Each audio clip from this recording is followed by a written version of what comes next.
The electronic logging device showed no fuel consumption. Detective Anna Cross stared at the screen mounted on the dashboard. The device tracked everything: hours driven, miles traveled, fuel burned. But for November 8th, 9 and 10 of 2022, the record was blank. 0 gallons consumed, 0 miles driven, 0 hours logged. Yet witnesses said the engine had been running for 3 days straight. The math did not add up. The Kenworth had been found in a maintenance yard outside of Billings, Montana. The yard owner was cataloging old equipment for auction. He found the truck in the back lot. It had been sitting for years. He called the state patrol. They ran the VIN. The truck belonged to a driver named Paul Hendricks. He had been reported missing in November 2022, 3 years ago. Cross examined the dashboard. The fuel gauge showed 1/8 of a tank. She checked the tank capacity, 150 gallons. That meant about 19 gallons remained. Cross checked the last fuel receipt in the logbook. Paul had fueled up on November 7, 2022 in Sheridan, Wyoming. He bought 132 gallons. The receipt showed the pump number and timestamp, 4:47 p.m. Cross calculated the fuel. Paul started with a full tank. He drove to the rest area. That would use about 15 gallons. Then the engine ran for 3 days. Even at idle, a diesel engine burned about a gallon per hour. 3 days was 72 hours. That would consume 72 gallons. Total fuel used 87 gallons. That meant Paul should have had 63 gallons left. But the gauge showed 19 gallons. Someone had taken 44 gallons. Or the tank had leaked. Or the witnesses were wrong. Cross contacted the rest area manager. The rest area was off Interstate 90, near mile marker 456. The manager checked the maintenance logs. In November 2022, several truckers had complained about noise. A truck parked in the far lane had been idling for days. The manager had sent a security guard to check.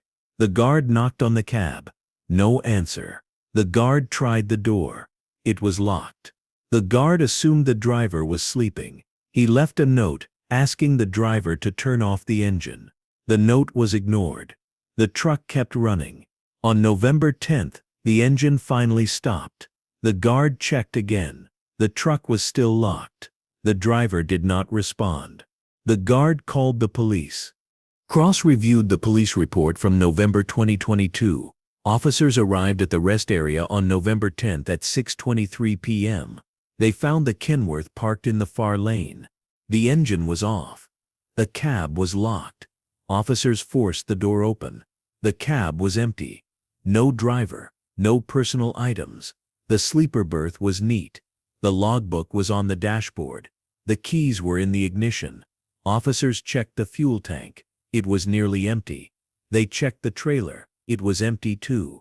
No cargo. The officers assumed the driver had abandoned the truck. They towed it to the maintenance yard. The case was filed as a possible voluntary disappearance. No further investigation. Cross wondered why the case had been dropped. She called the detective who handled it in 2022. The detective was retired now. He said the evidence suggested Paul had walked away. The truck was intact. No signs of violence. The freight company said Paul had been stressed. He had talked about quitting. The detective assumed Paul decided to leave. He closed the case. Cross asked if the detective checked the electronic logging device. The detective said he had not. He did not think it was necessary. Cross returned to the device. She connected it to a laptop and downloaded the data. The file was corrupted. Parts of the log were missing, but she could see entries from November 1st through November 7th. Normal driving patterns. Fuel consumption matched the miles traveled. Then on November 8th, the data stopped. Not blank. Stopped, like someone had turned off the device.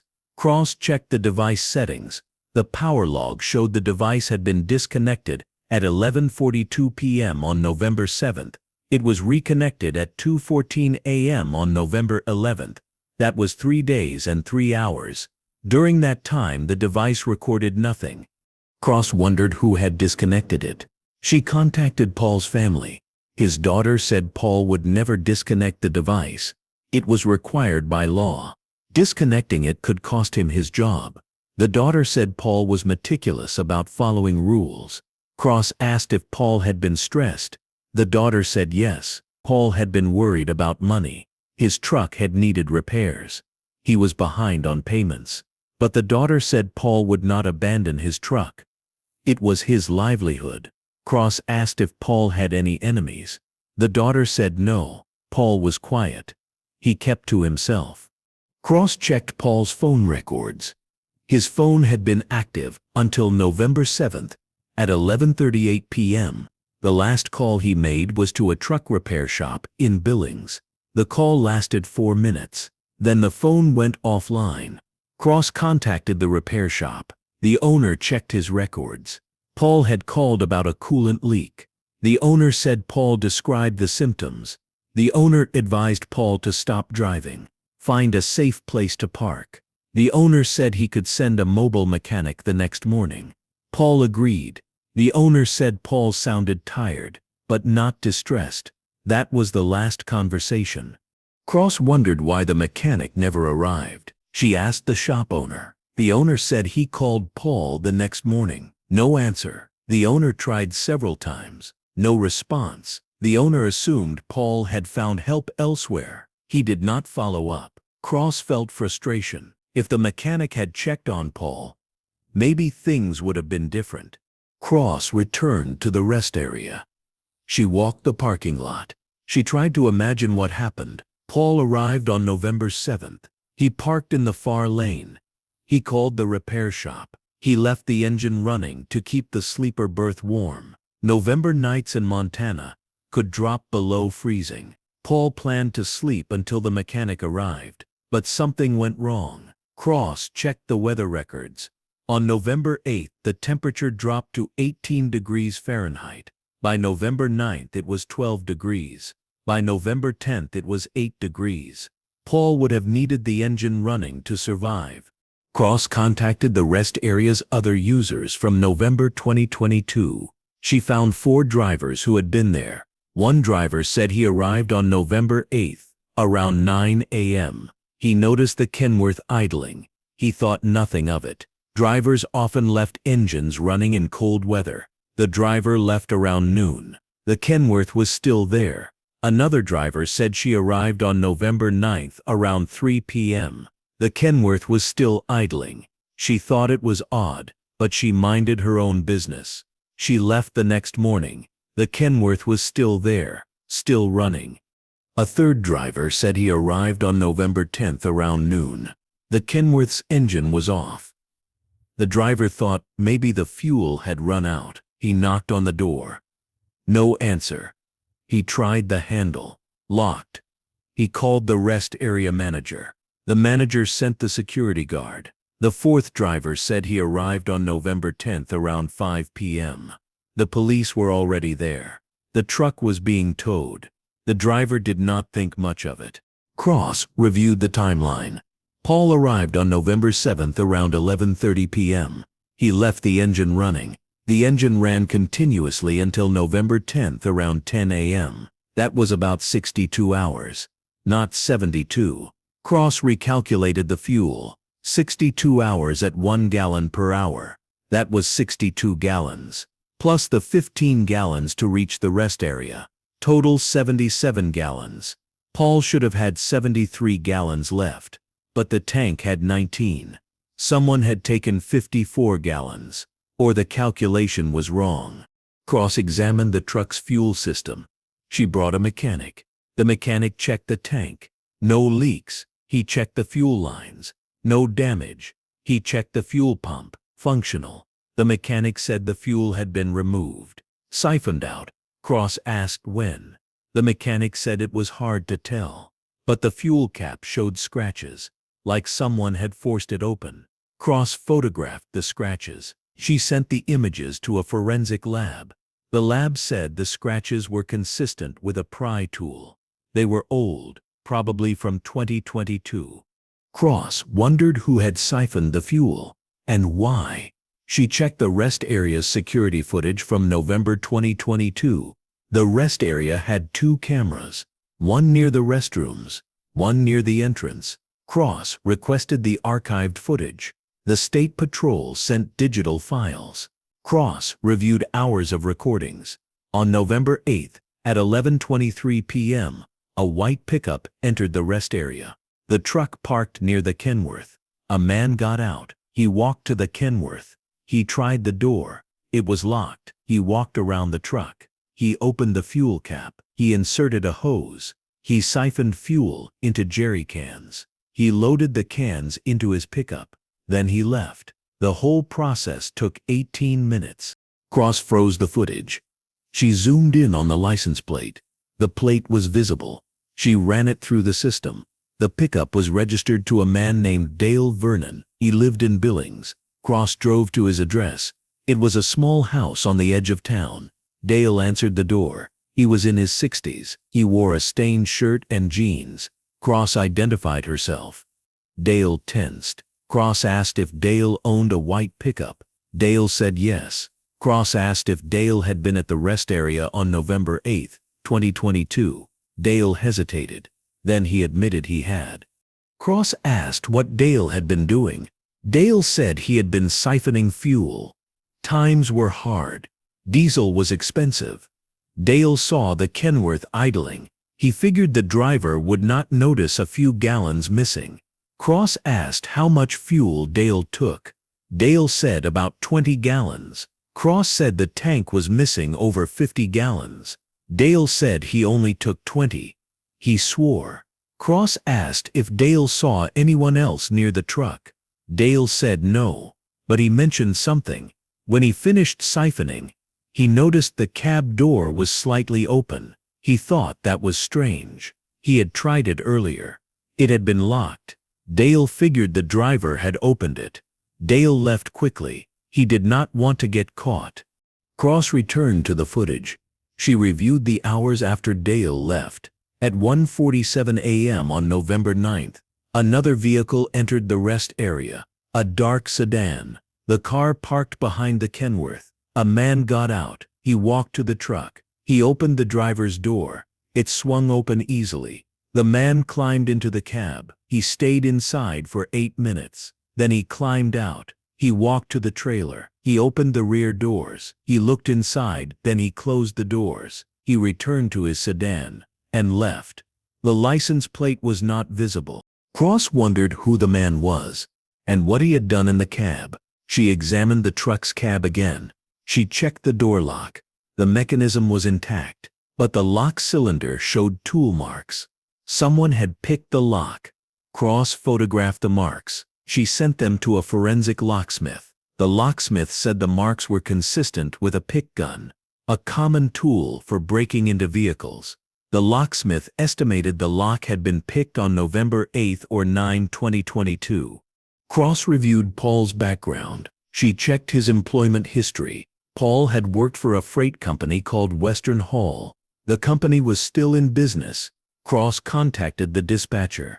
The dispatcher said Paul had been a reliable driver, but he had been having issues with another driver, a man named Rick Malloy. Rick and Paul had been friends. They often drove the same routes, but in October 2022, they had an argument. The dispatcher did not know what it was about. Rick quit Western Haul a week later. He started driving for a competitor. Cross tracked Rick down. He was driving for a company in Idaho. Cross called him. Rick said he remembered Paul. They had been friends, but they had a falling out. Cross asked what the argument was about. Rick said Paul accused him of stealing. Rick had borrowed money from Paul, $5,000. Rick promised to pay it back, but he never did. Paul was furious. He threatened to report Rick for fraud. Rick said he panicked. He quit his job. He moved to Idaho. He thought Paul would forget. Cross asked if Rick had seen Paul after the argument. Rick said no. Cross asked where Rick was on November 8, 2022. Rick said he was at home in Idaho. Cross asked if Rick owned a dark sedan. Rick said yes. A black Honda. Cross felt her pulse quicken. She asked if Rick had been in Montana in November 2022. Rick went quiet. Then he admitted he had. He said he drove to Montana to talk to Paul. He wanted to apologize. He wanted to work things out. Rick said he tracked Paul using a trucking app. The app showed where drivers were parked. Rick found Paul at the rest area. He arrived around 1:30 a.m. on November 9th. The truck was idling. Rick knocked on the door. No answer. Rick picked the lock. He climbed inside. Paul was not there. Cross asked where Paul was. Rick said he did not know. The cab was empty. The sleeper berth was empty. Rick searched the truck. He found Paul's phone, his wallet, his keys, but no Paul. Rick panicked. He thought maybe Paul had gone to the restroom. Rick waited in his car. He watched for Paul, but Paul never appeared. Rick got scared. He thought maybe Paul had seen him picking the lock. Maybe Paul was hiding.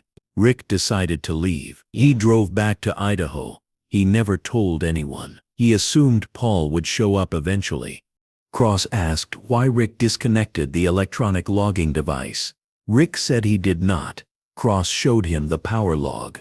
The device was disconnected at 11:42 p.m. on November 7th. Rick said he arrived after 1 a.m. The device was already disconnected. Cross asked if Rick saw anyone else at the rest area. Rick said no, just the idling Kenworth. Cross asked if Rick noticed anything unusual. Rick said yes. The fuel cap was off, like someone had been siphoning fuel. Rick did not think much of it. He assumed a thief had been there. Cross reviewed the timeline. Paul arrived at 11:30 p.m. on November 7th. He called the repair shop at 11:38 p.m. The electronic logging device was disconnected at 11:42 p.m. Dale siphoned fuel at 11:23 p.m. on November 8th. Rick picked the lock at 1:47 a.m. on November 9th, but Paul was already gone. Cross wondered when Paul left the truck and where he went. Cross checked the weather again. On November 7th, the temperature was 32 degrees at midnight. By 1 a.m., it dropped to 28 degrees. By 2 a.m., it was 24 degrees. If Paul left the cab, he would have been exposed to freezing temperatures. Cross checked Paul's clothing. The police report said Paul's jacket was still in the sleeper berth. His gloves were on the dash. If Paul had left the truck, he did it without proper clothing.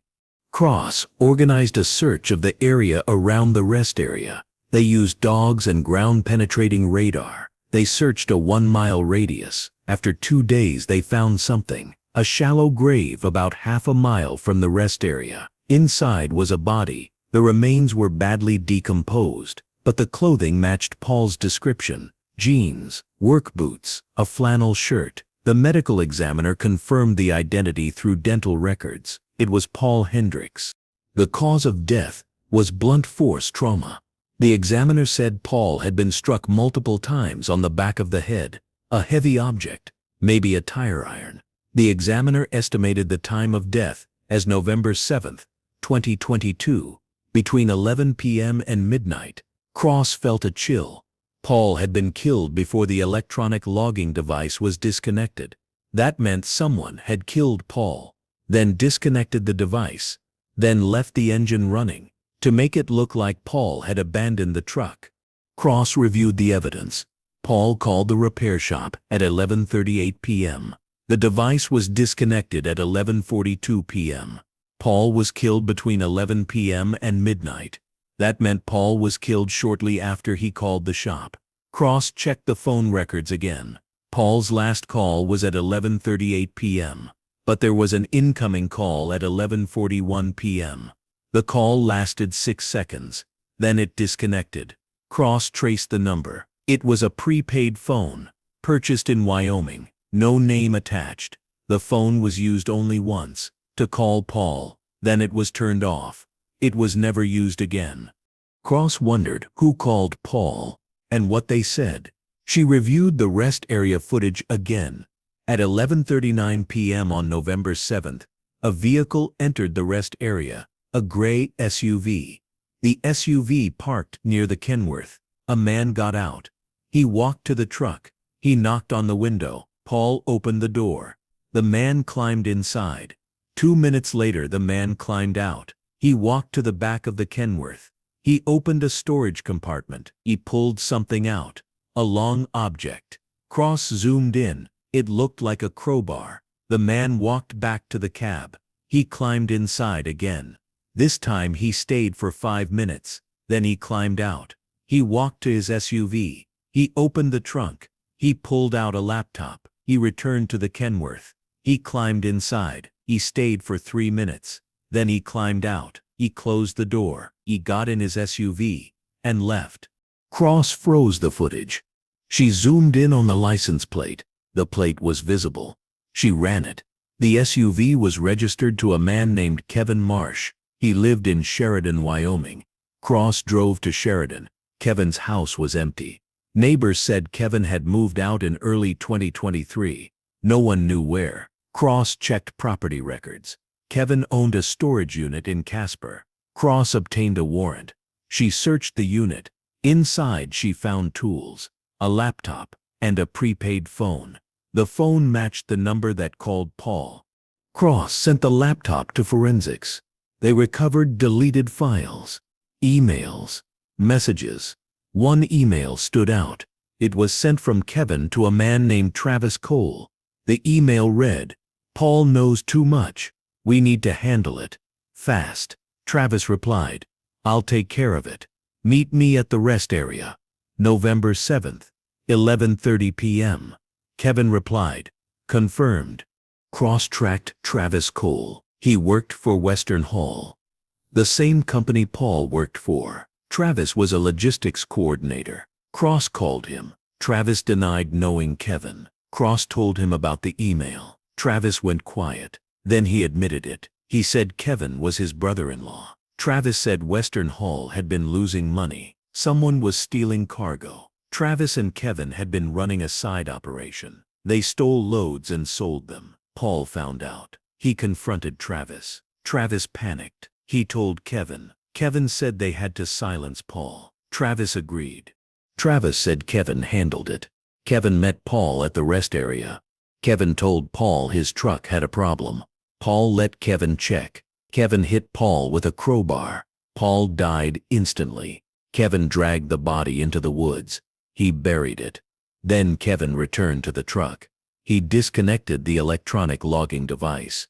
He did not want a record of the truck being parked. Kevin left the engine running. He thought it would make it look like Paul had abandoned the truck. The engine would eventually run out of fuel. The truck would be towed. No one would ask questions. Cross arrested Travis. She issued a warrant for Kevin. The FBI found Kevin 3 months later. He was living in Mexico. He was extradited. Both men were charged with murder and conspiracy. They were tried separately. Travis was convicted and sentenced to 35 years. Kevin was convicted and sentenced to life without parole. Paul's daughter attended the trial. She said she was glad they found answers, but she would never understand why someone would kill her father over cargo. Cross said greed made people do terrible things. The daughter said her father had always been honest. He believed in doing the right thing. That belief had cost him his life. Cross agreed. She said Paul had died because he refused to look the other way. That took courage. The daughter said she wished courage had been enough to save him. Cross closed the case. But she kept thinking about the electronic logging device, the blank record, the 3 days the engine ran, the witnesses who heard it, the digital silence that hid the truth. Cross wondered how many other cases had similar patterns. How many trucks sat abandoned with their secrets erased. She requested a review of electronic logging data for all missing trucker cases in Montana. The list was long. Over 50 in the last 5 years. Cross could not investigate them all, but she made a promise. She would never ignore a digital gap again, because every gap told a story, and every story mattered. Some mysteries solve themselves when the machines remember what people tried to erase, An engine running for days. A device disconnected at the perfect moment. A driver silenced for knowing too much.